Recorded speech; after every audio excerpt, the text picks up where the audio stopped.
Hello दोस्तों, एक बार फिर आपका बहुत बहुत स्वागत है टाटा पंच में। आज हम बात करने वाले हैं कि हम लोगों ने कैसे टोटल प्राइस पे डिस्काउंट लिया था। तो चलिए शुरू करते हैं। और हाँ, और अगर आप भी टाटा पंच ख़रीदना चाहते हैं तो यही स्ट्रेटेजी यूज़ कर सकते हैं। और कैसे मैंने अराउंड 50,000 बचाए हैं वो आपको मैं बताऊंगा। तो देखते हैं, चलो आगे क्या होता है। सबसे पहले देखो, यहाँ पर ये मैंने पूरा प्राइस जो मुझे कंपनी से मिला था वो मैंने यहाँ पर दिखाया है। एक शोरूम 7,18,900 था। इंश्योरेंस 44,900 था। RTO तो जो नॉर्मल रहेगा हर का। SMC सूरत का हूँ, इसके लिए वो SMC चार्जेस है। टाटा जेन्युइन पार्ट है, एक्सटेंडेड वारंटी है, P2P सर्विस है, जहाँ पर पीस टू पीस जो भी वेर एंड टेयर वाला जो पार्ट्स रहता है उसका P2P होता है, मतलब पीस टू पीस रिप्लेस हो जाता है, उसका ये चार्जेस है। और फास्ट ट्रीटमेंट आता है उसका ये दिखाया गया है। तो यहाँ पर मैंने क्या किया है, टोटल इसका प्राइसिंग होता है 8,66,400। तो मैंने ये किया है कि एक शोरूम जो प्राइस है वो तो देना ही है हमको। उसके बाद है इंश्योरेंस। तो इंश्योरेंस है वो एक्चुअली ज़्यादा है। अगर आप ऑनलाइन पे सर्च करोगे ना तो ये अराउंड 30 से 35 हज़ार में आपको इंश्योरेंस मिल जाता है, अगर आप खुद से करवाना चाहते हो तो। और एक बात है कि अगर आपको खुद से भी करवाना हो इंश्योरेंस तो आप खुद से भी करवा सकते हो। ऐसा नहीं है कि जो कंपनी दे रहा है वहीं लेना है। तो आप अगर खुद से करना चाहते हो इंश्योरेंस तो आप खुद से भी कर सकते हो। बट मैंने क्या किया कि मैंने इस पर डिस्काउंट मांगा। तो ये जो 44,000 और 900 है पूरा, इस पे मैंने बोला कि मुझे ये इंश्योरेंस 30,000 में करके दो। तो कंपनी ने बोला कि पहले तो मना किया कि ऐसा नहीं होता है, ऐसा चेक चेक करके देख लो वगैरह वगैरह। बट मैंने बोला कि ये अगर आप करके देंगे तो ही मैं बुकिंग लूँगा। तो मैंने डिस्काउंट मांगा और 30,000 में इंश्योरेंस मांगा। तो इसके सामने उन्होंने बोला कि आपको जो टाटा का जो जेन्युइन पार्ट्स आता है जो 20,000 का है, ओके, तो ये 20,000 का जेन्युइन पार्ट्स है वो आपको ख़रीदना पड़ेगा। तो मैं बोला ठीक है। तो जो भी हम लोग पार्ट्स खरीदते हैं जैसे कि डोर वाइज़र है, फिर मड फ्लैप है, और क्या था, सीट कवर है, ये चीज़ इसमें कवर होता है। तो ये मैंने ओके बोल दिया, ये ओके कर दिया। और ये यहाँ पर मैंने डिस्काउंट ले लिया, 30,000 में कर लिया ये। तो अभी हो गया, RTO देना है, SMC चार्ज भी देना है। अभी जो एक्सटेंडेड वारंटी है वो आप पे डिपेंड है। तो मैंने क्या किया है, इसको मैंने माइनस कर दिया, क्योंकि इन फ्यूचर अगर मैं CNG करता हूँ या फिर कोई और इलेक्ट्रिक में भी अगर मैं चाहता हूँ, उसमें अगर एड ऑन करना चाहता हूँ तो एक्सटेंडेड वारंटी जो है वो चला जाता है।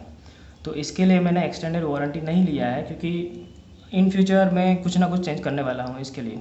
तो एक्सटेंडेड वारंटी मैंने कैंसिल कर दिया। वैसे भी नई कार में एक्सटेंडेड वारंटी की ज़रूरत नहीं पड़ती है। अगर कुछ प्रॉब्लम रहेगा तो 1-2 साल में आपको पता चल जाता है, अगर उसके बाद नहीं आया है तो इन फ्यूचर भी नहीं ही आता है।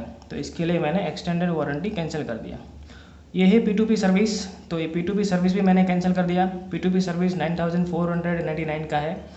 P2P में क्या होता है कि वेर एंड टेयर का जो भी इश्यू है, जो भी पार्ट्स है जो वेर एंड टेयर में घिसते हैं, अगर कुछ पार्ट अगर घिस जाते हैं विद इन वारंटी तो ये P2P हो जाता है। तो P2P वैसे देखा जाए तो नई गाड़ी में नए स्पेयर पार्ट ऑलरेडी रहते हैं, तो वैसे वेर एंड टेयर आने का चांसेस बहुत कम है। तो ये उसके हिसाब से मुझे ज़्यादा लगा, तो मैंने इसको भी कैंसिल कर दिया। अगर कुछ भी आता है तो थोड़ा 1-2 हज़ार 3 हज़ार का ही खर्चा आएगा, इससे ज़्यादा नहीं आएगा। इसके लिए मैंने इसको भी कैंसिल कर दिया। ये है वास्ट ट्रीटमेंट। वास्ट ट्रीटमेंट में क्या होता है कि गाड़ी के नीचे जो नीचे का पोर्शन है गाड़ी का बेसमेंट, तो बेस में जो भी धूल है, मिट्टी है और पानी है ये लगता है तो जंग लगता है। तो जंग लगने के कारण और जंग से बचने के लिए ये वास्ट ट्रीटमेंट किया जाता है, जिसमें वो कोटिंग बोलते हैं हम लोग। तो कोटिंग किया जाता है, ये इसका चार्जेस है। तो इसके लिए रिगार्डिंग पे मैंने रिसर्च किया तो पता चला कि वास्ट ट्रीटमेंट नई गाड़ी में करवाना सही नहीं है, क्योंकि ऑलरेडी कलर वगैरह किया हुआ रहता है। तो वहाँ पर वास्ट ट्रीटमेंट करवाने की कोई ज़रूरत नहीं है, क्योंकि कलर अगर पतरे पे लगा हुआ है, गाड़ी पे लगा हुआ है, तो कोई भी जंग लगने का चांस नहीं है। अगर ये वास्ट ट्रीटमेंट आपको कराना है तो आफ्टर 3 ईयर आप करा सकते हो। तो 3 साल तक तो हमको कोई टेंशन नहीं है, इसके लिए मैंने इसको भी कैंसिल कर दिया। अभी 3 साल के बाद अगर कुछ जंग वगैरह लगता है मैं चेक करवाऊँगा, जंग वगैरह लगता है तो मैं बाद में वास्ट ट्रीटमेंट आफ्टर मार्केट भी करवा सकता हूँ। और अगर कंपनी से भी करवाना हो तो भी आप बाद में करवा सकते हो। तो इसको मैंने बात कर दिया, इसको भी उड़ा दिया।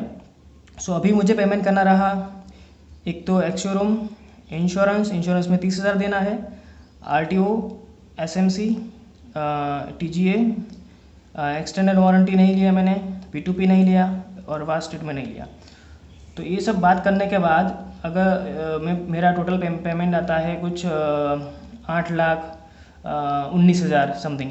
तो ओवरऑल मेरे पूरे जो प्राइस था, कंपनी का जो प्राइस था, उसके हिसाब से मैंने 8,19,000 का पेमेंट किया ये सब बात करने के बाद। सो ओवरऑल में अगर आप काउंट करोगे तो 48,000 अराउंड मैंने सेव किए हैं।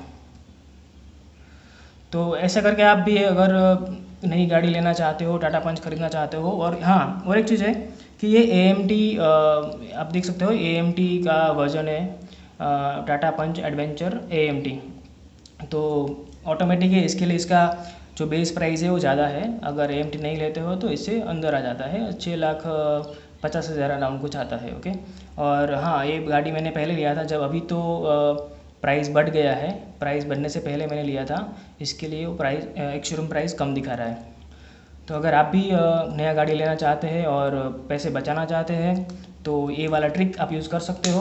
और कोई अच्छा अगर एजेंट रहेगा तो आपको ज़रूर से करके देगा। एक दो अलग अलग शोरूम में ट्राई करिए, मैंने भी 2-3 शोरूम में ट्राई किया तब जाके मेरे से हुआ था। तो होप फॉर द बेस्ट, और ये आप तरीका यूज़ कर सकते हो। और हाँ, एक अगर आप हमारे चैनल पे नए हो तो प्लीज़ सब्सक्राइब कर लीजिए, क्योंकि ऐसे ही नए नए अपडेट्स लेके आऊँगा टाटा पंच के regarding. So thank you, enjoy the day.